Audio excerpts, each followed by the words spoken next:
(26일) 새벽 대설주의보와 함께 서울에는 3cm가 넘는 눈이 내렸습니다. 눈이 그친 뒤 주말엔 기온이 영하 10도 안팎까지 떨어지는 강추위가 찾아올 것으로 예보됐습니다.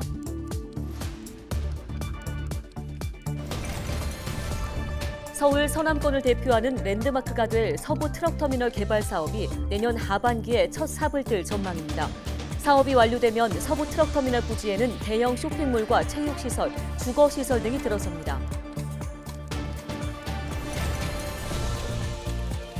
은평 아이맘 택시 서비스가 확대 시행됩니다. 병원에 갈 때에만 이용할 수 있었던 아이맘 택시를 어린이집이나 도서관, 문화센터에 갈 때에도 이용할 수 있습니다.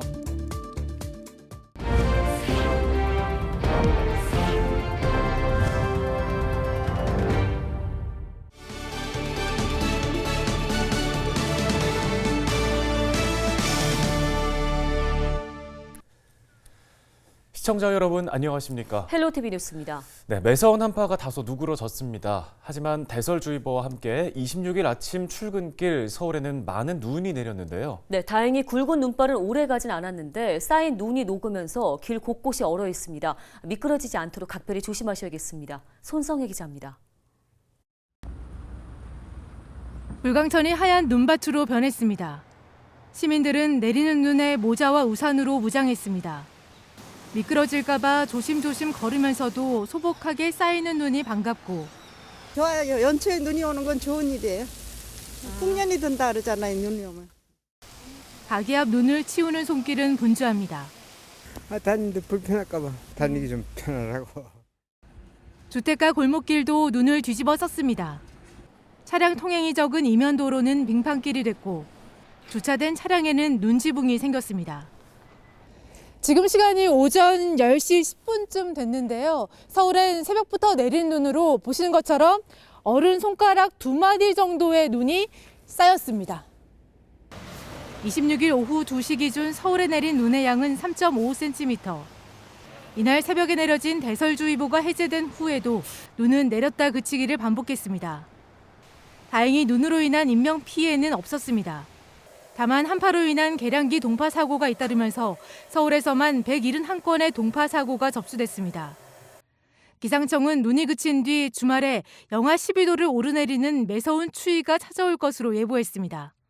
27일 눈이 그친 후 대륙 고기압이 다시 확장하면서 찬 공기가 남하해 이번 주말에는 춥겠고 일부 지역에 한파특보가 발표될 가능성이 있겠습니다. 헬로티비 뉴스 손성혜입니다.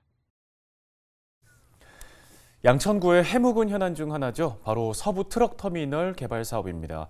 지난 2016년 도시 첨단 물류 시범단지로 지정된 이후 현재까지 사업이 지지부진한 모습인데요. 네, 취재 결과 사업 시행사인 서부 T&D가 서울시 심의가 끝나는 대로 내년 하반기에 착공, 오는 2028년 준공을 목표로 사업을 본격적으로 추진한다는 계획입니다. 김진재 기자입니다.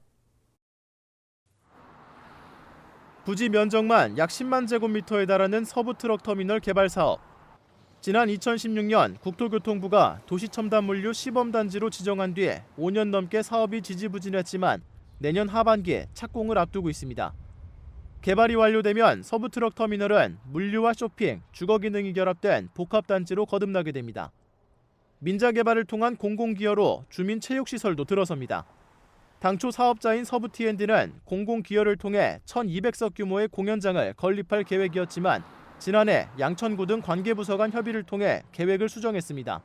저희가 연구 조사를 했는데 일단 이 정도 규모의 공연장은 이제 지역의 중소규모 문화단체들을 활성화하는 데는 오히려 더 구조적으로는 오히려 안 좋더라고요. 큰 대규모 뮤지컬 공연이라든가 이런 공연 위주로 이제 진행이 될 거기 때문에 저희가 서울시에다가 공공체육시설로 하겠다고 의견을 제출했습니다. 문화체육시설은 상업시설이 들어서는 상류 및 지원시설 건물 내부에 3개층 17,000제곱미터 규모로 조성될 예정입니다. 층별로는 볼링장과 수영장, 실내 테니스장 등이 계획돼 있습니다. 서울시는 지난해 상반기에 주민 공람을 통해 접수된 의견을 바탕으로 쟁점 사항에 대한 부서 간 협의를 진행한 뒤에 물류단지 계획 심의위원회를 개최할 예정입니다. 사업자인 서부 T&D는 올해 물류단지 계획이 서울시 심의를 통과하면 내년 중 건물 인허가 절차를 마치고 착공에 들어갈 계획입니다. 사업이 계획대로 진행된다면 서부 트럭터미널 개발 사업은 오는 2028년 완료될 전망입니다. 헬로티비 뉴스 김진재입니다.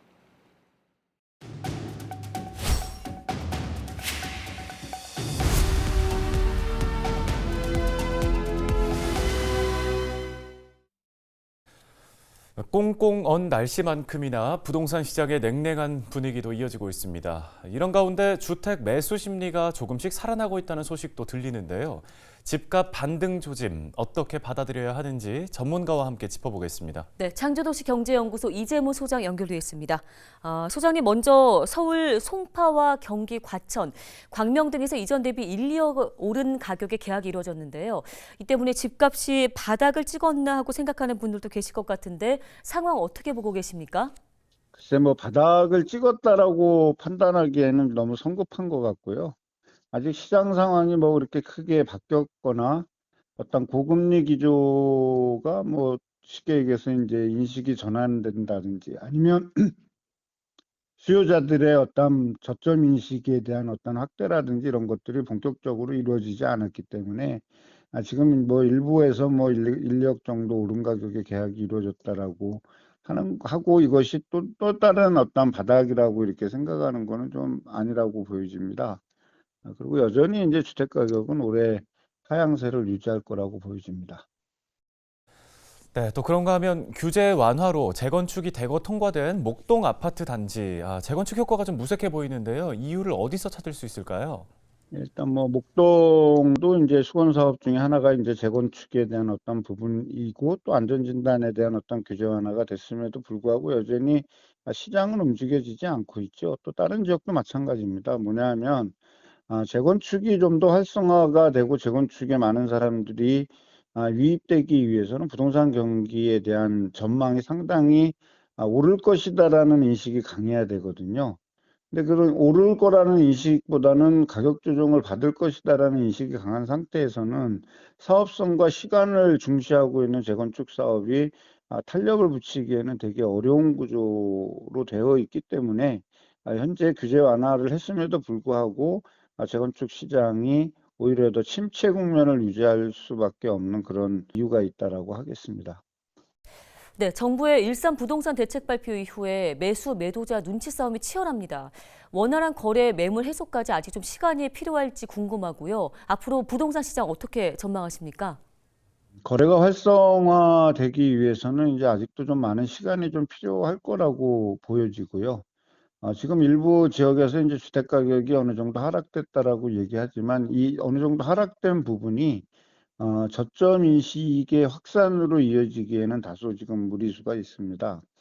그 다음에 이제 시장이 본격적으로 투자자가 유입돼서 활성화가 되기 위해서는 규제 완화와 더불어 금리 인하가 병행돼야 되는데 아직까지 금리 인하를 기대하기에는 너무 이른 시간이라고 보여지기 때문에 당분간은 주택 경기는 위축될 수밖에 없습니다. 그러니까 주택 경기가 이제 위축이 된다 그랬을 때는 오히려 이제 매도자보다는 이제 매수인 우위의 시장으로 형성될 수 있기 때문에 매수인은 그렇게 급하게 주택 구입을 서두르기보다는 좀 더 이제 치밀하고 좀 계획적인 투자 계획을 좀 수립하는 것이 필요합니다. 어쨌든 뭐 설 이후라고 하더라도 뭐 부동산 시장이 급변을 하거나 새로운 시장의 어떤 변동 요인이 확대된 것이 아니기 때문에 올 상반기도 그렇지만 하반기까지도 주택 시장은 하향세를 유지할 거라고 보여지는데요. 이제 정부가 이제 규제를 완화했기 때문에 이것이 연착륙으로 이제 시장을 바꿀 수 있느냐가 이제 어떻게 보면 관건이라고 하겠죠. 당분간은 뭐 부동산 시장은 우울할 수밖에 없다라고 생각하고 있습니다. 네, 도움 말씀은 여기까지 듣겠습니다. 창조도시경제연구소 이재문 소장이었습니다.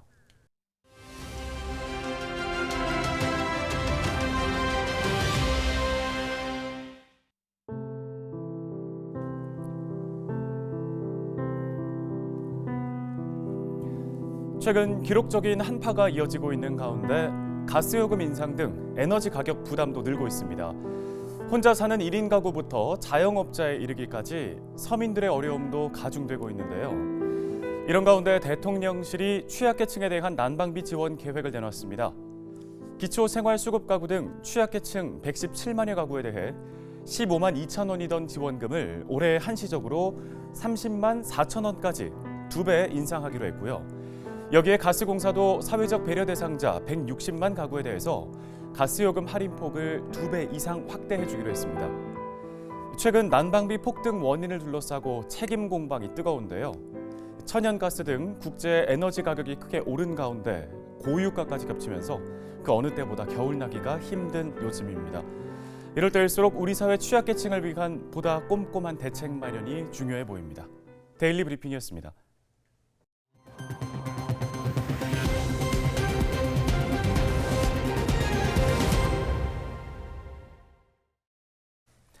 다음 소식입니다. 은평구가 임산부와 영유아 가정을 위한 교통 서비스 아이맘 택시를 확대 시행합니다.